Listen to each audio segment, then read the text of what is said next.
Gente, eu quero contar para vocês hoje a história de um estudo que eu participei e que foi negativo. O estudo não foi positivo aí para a droga e a indústria farmacêutica tinha investido milhões ali dentro e se deu mal. Quer entender mais essa história? Fica comigo no vídeo de hoje.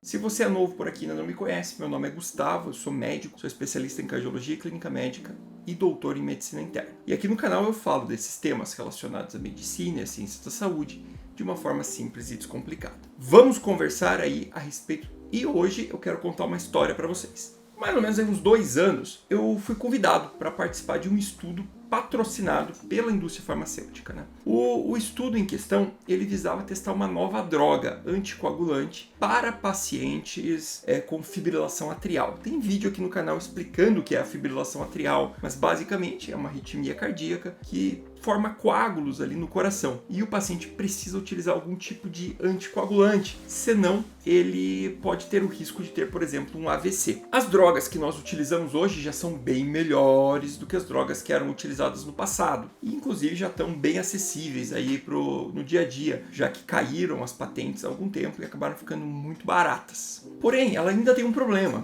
que alguns pacientes acabam sangrando mais com esse medicamento. Então, laboratorialmente, desenvolveram um novo tipo de anticoagulante, em que ele inibia a formação desse coágulo pelo sangue parado ali pela arritmia, mas se o paciente sofresse um trauma, caísse, se cortasse, a via da coagulação que protege para esse tipo de coágulo, ela era preservada. Então, olha que legal, ele prevenia a formação de coágulo por sangue parado, mas mantinha a formação de coágulo quando você precisava. Então, a princípio, seria a droga ideal. E assim foi. Nos estudos lá em modelos animais, nos estudos de fase 1, no estudo de fase 2, com um número menor de pacientes. E aí, a indústria viu que aquilo tinha potencial e colocou dinheiro dentro. E falou, vamos fazer isso aqui um estudo grande. Porque é assim que se faz ciência, né? Você pega a ideia de que aquela molécula iria funcionar e você vai ter que desenhar um estudo para isso. Então você tem que comparar os pacientes que utilizam aquela droga contra um placebo, geralmente. Neste caso aqui, como nós já tínhamos uma droga que era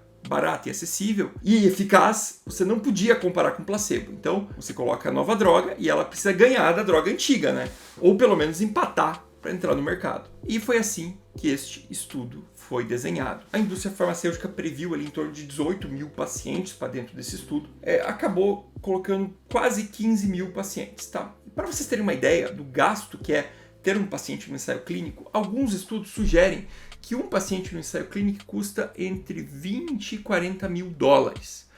Por que custa tudo isso, Gustavo? Bom, não é só você dar o remédio ali, Então você tem o custo, do remédio em si, de toda a logística ali envolvida, todos os exames que este paciente for fazer na pesquisa, então vai fazer exame de sangue, vai estar dentro deste valor gasto. Você vai ter que pagar as equipes que vão acompanhar esse paciente, então os investigadores, quem vai fazer as consultas desses pacientes, tem que pagar também time de monitoria, quem vai ficar lá visualizando e verificando se estes dados são confiáveis, se estão seguindo o protocolo de pesquisa. Tem que pagar o comitê independente de fiscalização que vai ficar avaliando a segurança. Tem que pagar quando o paciente tem um evento adverso relacionado à droga, tem que pagar o internamento e todos os custos relacionados a isso. Todos os custos do paciente têm que ser pagos. Então, se o paciente se desloca até o local lá para fazer exame, que faz parte da pesquisa, o deslocamento desse paciente é pago, enfim, tudo aqui dentro é pago, tá? Sem falar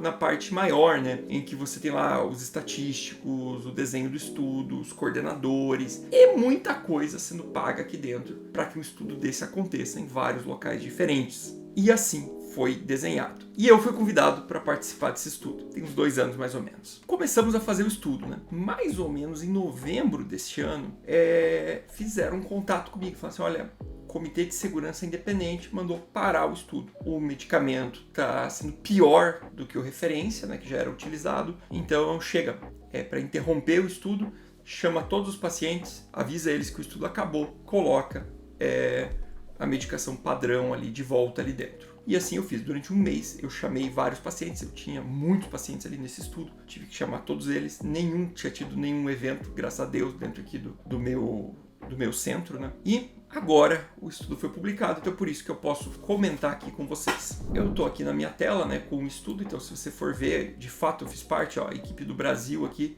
eu sou um dos pesquisadores principais aqui, principal investigators, né?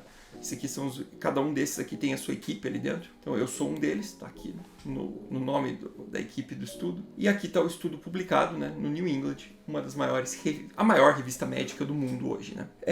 O que esse estudo traz pra gente aqui? Basicamente ele vai contar como é que foi feito, ele mostra aqui que o estudo foi financiado pela Bayer, né? Ou seja, a Bayer que pagou ali, e que o estudo foi interrompido pelo comitê independente. Por que ele foi interrompido então pelo comitê independente? Quando a gente analisa a droga nova, que seria o Asundexian, você teve mais eventos trombóticos, ou seja, teve mais coágulos formados do que a droga referência. Como era de se esperar lá com a hipótese inicial, de fato ele sangrou bem menos, tá? Deixa eu ver aqui o sangramento. Aqui, ó. De fato ele sangrou menos, bem menos, né? Enquanto o apixabana que sangrou 0,7%, ele sangrou 0,2%, então ele foi mais seguro. Porém, ele foi menos eficaz, né, com uma incidência aqui de 1,3 de eventos embólicos contra 0,4. Então, apesar de sangramentos, ele era pior. Isso daqui, gente, só para vocês entenderem, tem muita gente que vem aqui no canal e fala assim, quando o estudo é negativo, ninguém publica. Não funciona mais assim. Isso aí podia ser assim. Isso aí podia ser assim lá nos anos 90, começo dos anos 2000. Hoje não é. Tem um comitê independente que fica avaliando e é obrigado a publicar o resultado. Tanto que está aqui numa das maiores revistas do mundo, um estudo patrocinado pela indústria que gastou milhões para fazer esse estudo, tá bom? Gastou milhões e mostrando que a droga que eles tinham investido foi negativa. Direto tem estudo publicado assim, tá? Contra a indústria farmacêutica, que ela patrocinou e o estudo deu ruim. O problema é que a maior parte das vezes vocês não dão bola para esse tipo de estudo. E ninguém comenta quando esse estudo saiu, porque a gente comenta o resultado positivo, a gente comenta o estudo que deu certo. Mas isso aqui, apesar do gasto e de ter tido um baita impacto, né? Eu vou colocar aqui, ó. Aqui, por exemplo, 28 de novembro, que foi quando anunciaram o fim do estudo, a Bayer interrompeu, ela teve a menor cotação das ações.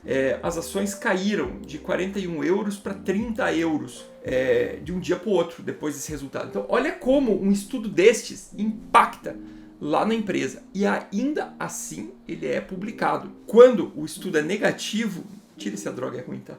Quando o estudo é negativo, ele ainda assim é publicado hoje em dia, tá? Nós estamos num meio muito mais confiável do que era no passado. Então veja só, a Bayer gastou milhões numa droga, o estudo foi negativo, foi publicado na maior revista médica do mundo hoje em dia e as ações caíram de 41 euros para 30 euros em um dia, em decorrência desse resultado negativo, tá? Porque além desse daqui, ela tinha outras 4 pesquisas em andamento, tá?